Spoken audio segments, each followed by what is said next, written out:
Buenas, buenas y santas. Bienvenidos a un nuevo video de la revista PUAG. En esta ocasión vamos a continuar con el tema fútbol política, porque fue muy pedido en el video anterior y como en este país hablar de fútbol y de política parece religión, nosotros dijimos, y bueno, somos de este país, hagamos otra historia, pero una que no sepa nadie, o por lo menos que no la sepan muchos, que sea poco difundida y que por supuesto, haciendo escuela de la revista PUAG, no esté en el historial de YouTube. Y en este video de hoy te traemos el crimen de Gregorio Noya, el hincha de Huracán que fue asesinado por policías en plena dictadura militar. Antes de arrancar, te invito a que te suscribas al canal. Si sos nuevo o nueva, déjame un comentario también y sugerencias para videos futuros. Ya lo dije en el comienzo de esta temporada, a pesar de que tenemos una larga lista de videos futuros este año, le voy a dar más pelota a las sugerencias y comentarios. Ahora sí, comencemos con el video de hoy. El crimen de Gregorio Noya en la ciudad de La Plata. ¡Dale!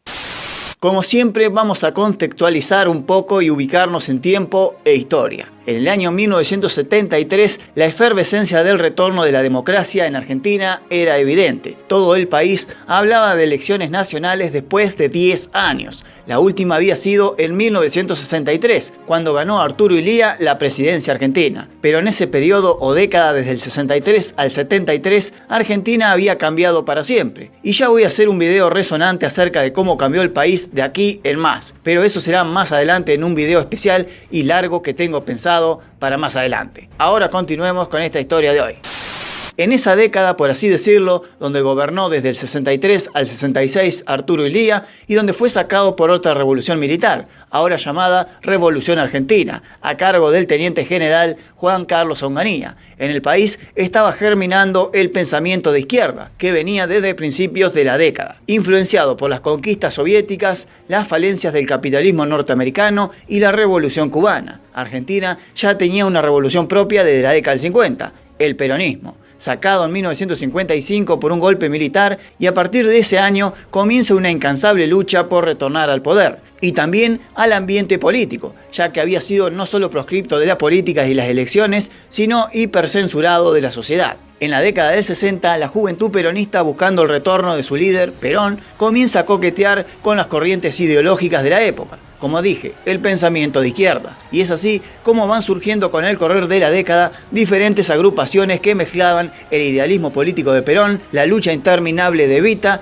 y los pensamientos actuales de la Unión Soviética, Cuba y el Che Guevara. En ese lapso de gobierno de Arturo Illia y de Onganía surgen muchísimas agrupaciones políticas, algunas enteramente peronistas, otras peronistas socialistas, otras supermarxistas y otras una mezcla de todas. Agrupaciones como los Descamisados, Movimiento Nueva Argentina, la Juventud Peronista o la JP y las Juventudes Comunistas y otras de corte trotskistas van surgiendo en la década del 60 y luego se irían uniendo en la década posterior hasta formar los principales grupos políticos, pero ya de corte guerrillero y tomadas las armas como una lucha por el retorno de Perón. Entre esas nuevas agrupaciones estaba el FAL, el FAR, Montoneros y otras no peronistas como el OCPO y el ERP. Muchos de los atentados que produjeron esas agrupaciones las reuní en 3 largos videos que te los dejo acá arriba y en la descripción también para que los vayas a ver después. Entonces llegamos a 1973, como dije, la efervescencia de que Perón había vuelto el año anterior como inicio de que podía volver a ser presidente estaba a la vuelta de la esquina. Pero un decreto a cargo de los militares Lanusse y Levingston, sucesores de Onganía, no permitieron que Perón se postule para esa presidencia del 73, porque aún no residía todavía en el país. Cámpora al gobierno, Perón al poder. Comenzó a sonar en las calles argentinas. Cámpora, un viejo aliado de la vieja época de Perón, se postula y gana la presidencia y vuelve la democracia y el peronismo al poder desde 1955. Como dije en el video anterior, había clubes de fútbol que tradicionalmente eran peronistas, desde años anteriores, hasta incluso desde las mismas entrañas del nacimiento del Partido Justicialista. Por ejemplo, Racing Club era uno de ellos, desde la época de Ramón Cereijo, donde se realizó la construcción del estadio actual de la Academia. El Club Banfield era otro, desde la época de Valentín Suárez, presidente de Banfield, y luego presidente de la AFA en la época de la gran huelga de 1948 del fútbol argentino. Y también otro club era Huracán, incluso desde la época de su expresidente Tomás Adolfo Ducó, viejo amigo y rival de Perón en la década del 40. Mientras se producían las elecciones presidenciales de 1973, Huracán atravesaba fecha tras fecha del campeonato metropolitano a puro gol, toque y toque, magia y muchas veces baile a los rivales. Era el equipo de Menotti. Huracán punteaba el torneo como nunca y en las calles se escuchaba cánticos como "Lo dice el tío, lo dice Perón, hacete del globo que sale campeón". Y efectivamente, Huracán fue campeón de ese Metropolitano del 73, junto con toda la efervescencia del retorno peronista al poder en la Argentina. Muchos testimonios hablan de simpatizantes y afiliados al grupo guerrillero Montoneros en las tribunas de Huracán. Incluso más de una vez se vieron banderas de Montoneros en las populares quemeras durante ese año inolvidable para la gente del Globito. Incluso se vieron banderas de Montoneros en el festejo de la Vuelta Olímpica en Parque Patricios. Pero ahora, sabido todo esto, vamos a trasladarnos al año 1976, el año de la historia del video de hoy. En marzo de 1976, otro golpe militar, el cuarto en 21 años, termina con el gobierno de la viuda de Perón y retorna la Junta Militar nuevamente a gobernar. El fútbol seguía su curso normal. En Argentina, el único que pudo parar el fútbol fue el coronavirus en el 2020, y unos meses nada más. Pero si es por política, dictadura, guerras o alguna otra tragedia nacional, nada. El fútbol en Argentina no se detiene nunca. El raro campeonato metropolitano de 1976 arrancó el 15 de febrero, aún en democracia, y se fue desarrollando con las fechas entre gobiernos democráticos y militares luego del 24 de marzo. El equipo sensación del Grupo A era otra vez Huracán, el equipo del ahora director técnico Gitano Suárez, ya que Menotti se había ido a dirigir a la selección argentina. Ese Huracán, aún con algunas de las estrellas de aquel campeón del 73, como el Loco Houseman, Brindisi, La Rosa y Carrascosa, sumado al talento del Longo, Leone, Fanesi, el Chocolate Baley y el cordobés Ardiles. El Globo venía invicto, punterísimo. Le había ganado a Independiente, al Boys 2 veces, a Boca, a San Lorenzo también 2 veces, a Rosario Central, a Colón, a Ferro, Atlanta, etc. Un montón de triunfazos de un equipazo que estaba para campeón. Y llega entonces la fecha 17. El rival, Estudiantes. Cancha en 1:57 de la ciudad de La Plata. El Huracán del Gitano Juárez salió con estos 11 a la cancha. Jurkevicius al arco, Longo, Verón, Chévez y Fanesi, Leone, Cancedo y Rico, Brindisi, Sanabria y La Rosa. Estudiantes de Carlos Vilardo salió con Pesano, Rodríguez, Frasoldati, Pachamé y Pagnanini, Brown, Santeque y Reguera, y arriba Cabezas, Patricio Hernández y Milano. El estadio era el mítico estadio de madera de 1:57, con el alambrado bien pegado a la cancha, ya demolido hoy y suplantado por este más copado. Pero ese estadio era histórico, ya que fue escenario de grandes tardes de fútbol y noches de copas del pincha rata en la década anterior. El clima del partido, tenso. No se sabe bien si por arreglo o no, o alguna fake news de la policía, pero se sabía que algo iba a pasar entre ambas hinchadas, que iban a arreglar cierto asunto del pasado a las trompadas. Entonces el operativo de seguridad fue bastante numeroso. Aún así, ni en la previa ni al comienzo del match hubo quilombo alguno. El partido se desarrolló con total normalidad, Huracán siendo protagonista y Estudiantes esperando, calculando y atacando de contra, bien a lo Bilardo. No fue buen espectáculo y el primer tiempo se fue en un magro 0-0. De repente, el típico murmullo del entretiempo, entre la gente que deja de cantar en las tribunas y se sientan algunos, otros van al baño, otros charlan un poco de cómo iba el partido y comienza a haber un tumulto en los más de 2000 quemeros que había viajado a la ciudad de La Plata. Acto seguido, la hinchada de Huracán despliega entre banderas varias del globo un trapo muy especial, una bandera, con la leyenda que decía Montoneros. Inmediatamente el murmullo del estadio se hace cada vez más y más grande. El operativo de seguridad dentro del estadio se da cuenta del hecho sucedido y comienzan a movilizar la fuerza de seguridad hacia la tribuna de Huracán. Los quemeros, listos para resistir, los más reaccionarios, obviamente, se juntan todos juntos, esperan a la policía y de repente, a las afueras del estadio, comienzan a llegar patrulleros de todo tipo. 2, 3, hasta 6 celulares policiales comienzan a cercar el estadio. En un momento, la policía, dirigiéndose por detrás de la tribuna de Huracán, divisa a un grupo de hinchas con otra bandera, una bandera que decía Videla asesino, y abajo firmado por Montoneros. Esta bandera estaba atada con globos de gas, con la idea de que flotara sobre el estadio en ese momento de pausa del entretiempo. Pero el grupo de hinchas abandonó la iniciativa porque la bandera se enganchó en los árboles linderos a la cancha. Pero los hinchas corrieron para el lado contrario donde estaban los de Huracán. Eran hinchas de Estudiantes.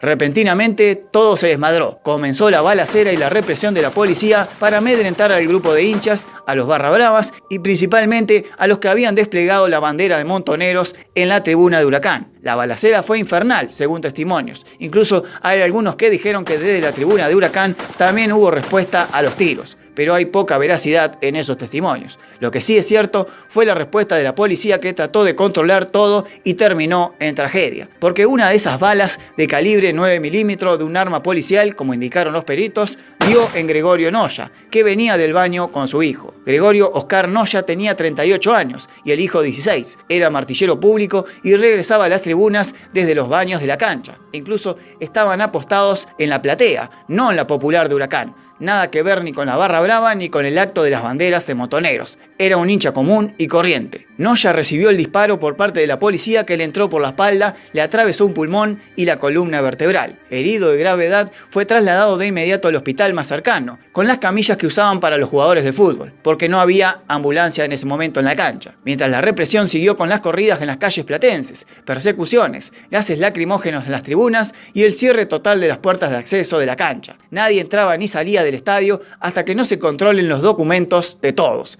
El partido tardó en reanudarse hasta más de 40 minutos, cuando fue insostenible seguir deteniéndolo, y por los parlantes del estadio daban aviso que las puertas estaban cerradas para controlar los documentos de todos los hinchas. Hincha sospechoso, adentro, detenido, y si no tenías documento, también detenido. Incluso la transmisión de la radio se atrevió a avisar a los familiares de los hinchas que habían ido al estadio, a acercarse con los documentos, así no se llevaban a nadie más detenido. Sobre todo a aquellos hinchas comunes e inocentes que justo no llevaron el documento a la cancha ese día. El partido a todo esto fue lo de menos, empeoró y se cerró en un pedorro 0-0. Y luego de 3 horas del operativo Controlar Documentos, la policía habilitó las puertas de la cancha y los hinchas comenzaron a salir del estadio de a uno. Mientras se producía la desconcentración del estadio, unas 3 horas más tarde, Gregorio Noya estaba siendo intervenido quirúrgicamente. Había perdido mucha sangre y el balazo le había atravesado un pulmón. La operación no fue exitosa y finalmente al día siguiente pierde la vida. En las páginas de los diarios al día siguiente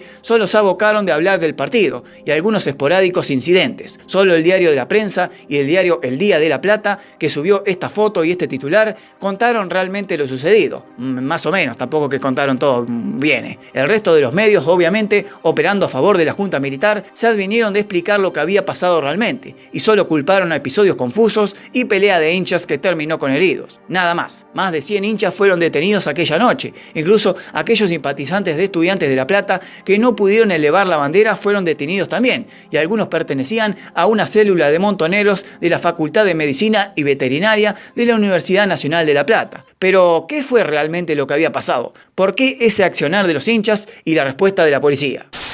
El actual médico Adolfo Bergerot contó en una entrevista cómo se gestó aquel episodio de la noche platense. Las barras bravas de Huracán y Estudiantes de La Plata habían congeniado a pesar de las rivalidades deportivas y luego ideológicas con los años. Acordate del menotismo de Huracán y el bilardismo de Estudiantes, eso pasó después. Ahora había un enemigo en común: la dictadura. Hacía 53 días que se había producido el golpe y la agrupación Montoneros tenía las horas contadas. Ya actuaban desde la clandestinidad cuando todavía gobernaba Isabelita. Imagínate ya con la dictadura instalada. Y es que la Junta Militar le había declarado la guerra a la subversión y comenzó así el repliegue de muchísimas células de Montoneros por todo el país. El foco tucumano del ERP y algunas células menores de Montoneros estaba aniquilado. Ahora les tocaba atacar el foco de las grandes ciudades como Buenos Aires, Bahía Blanca, Rosario, Córdoba y La Plata, principalmente el sector intelectual y universitario. Como dije antes, las barras de Huracán y Estudiantes habían pactado una misión: desplegar varias banderas de Montoneros en el entretiempo del partido Estudiantes Huracán. Con esto demostraban al público presente de la cancha que, a pesar del nuevo gobierno militar, la agrupación Montoneros aún seguía su lucha y activo. La barra de Huracán viajó con el aval de la barra de Estudiantes, movidos por intelectuales de la agrupación guerrillera de ambas hinchadas, como el mismo Bergerot, que era de Estudiantes, que a pesar de no estar ese día en la cancha, fue uno de los principales cabecillas de la misión. Igualmente, una investigación y alguna que otra tortura terminó con la detención del mismo Bergerot esa misma semana. Los archivos desclasificados de la dictadura, años después, como podés ver acá, indican que Bergerot era simpatizante de la ideología marxista y que fue uno de los cerebros de la misión. Esto fue negado por el mismísimo médico, acusando que lo hicieron firmar un acta sin poder ver, ya que tenía los ojos vendados, y que lo culparon de aquel episodio de la noche de 1/57. Bergerot zafó, estuvo 2 años desaparecido y luego lo blanquearon como preso común y sobrevivió a los campos campos de detención. Pero en su casa, en un allanamiento en la época de la dictadura, encontraron varios planos del estadio con los que la hinchada de Huracán y Estudiantes habían acordado dónde ubicarse, cómo desplegar las pancartas y las banderas y por dónde huir rápidamente en caso de producirse incidentes con la policía. Aquello del cruce de barras e hinchadas para ajustar problemas pasados a las trompadas era una coartada. El hecho trágico del asesinato de Noya quedó impune, como siempre en estos casos tratándose de crímenes del Estado y de gatillo fácil de la policía, encima en plena dictadura. Tampoco se difundió mucho ni en los medios ni de ningún tipo. Montoneros seguía produciendo episodios propagandísticos de este calibre, con panfletos, pancartas, pasacalles, pintadas, tomas de escuela y universidades, pero también produciría unas semanas después uno de los peores atentados que hicieron, el del comedor de la Seguridad Federal en junio de ese año. Además de otros atentados, secuestros y asesinatos a policías y militares. Mientras tanto, el gobierno con las torturas comenzaba a conseguir más y más información, contraseñas, lugares comunes, puntos de encuentro, nombres de guerra y otros tantos datos para detener la locura guerrillera. El episodio de la cancha de Estudiantes en aquel domingo 16 de mayo de 1976 quedó en el olvido y solamente en el dolor y recuerdo de los hinchas de Huracán, que una semana después de ese episodio en La Plata, más precisamente el 22 de mayo, recibieron otra noticia devastadora. En Estados Unidos era asesinado un reconocido hincha del club, Oscar Natalio Ringo Bonavena, el boxeador argentino. Esa acción de desplegar banderas contra la dictadura quedó bastante silenciada durante los primeros años de la Junta, los años más crueles, pero en 1979, en Suiza, en un amistoso, la revancha entre Argentina y Holanda, luego del Mundial de la final del 78, y que la TV pública lo hizo recontrapropagandístico, grupos de exiliados argentinos sacaron a relucir varias banderas durante el partido. Esta que se ve de fondo, por ejemplo, el canal argentino que cubrió el partido en vivo, estamos hablando de ATC, quiso por todos los medios cubrir la pancarta cada vez que se asomaban al arco. De hecho, hubo una orden de quitarlos de la cancha, pero cuando la policía suiza fue a quitar las banderas, los argentinos no estaban solos. Grupos de uruguayos, paraguayos, chilenos y bolivianos, exiliados de sus respectivas dictaduras de sus países, bancaron la parada con los policías suizos. Pero esos muchachotes de la revista PAC, eso es otra historia para otro video, y esta de hoy se termina acá. Si te gustó el video, likealo, porfi. Si no sabías de este episodio, déjamelo saber en los comentarios, y si querés que siga contando más acerca del fútbol, política de la Argentina, sugerí abajo también algún tema especial. Y abajo también te dejo la fuente de información que usé para este video, sobre todo este libro de Amílcar Romero, que te lo recontra recomiendo. Por último, suscríbete al canal, que con eso me ayudas mucho, y bueno, yo me voy a leer este libro y vos quedate viendo estos videos.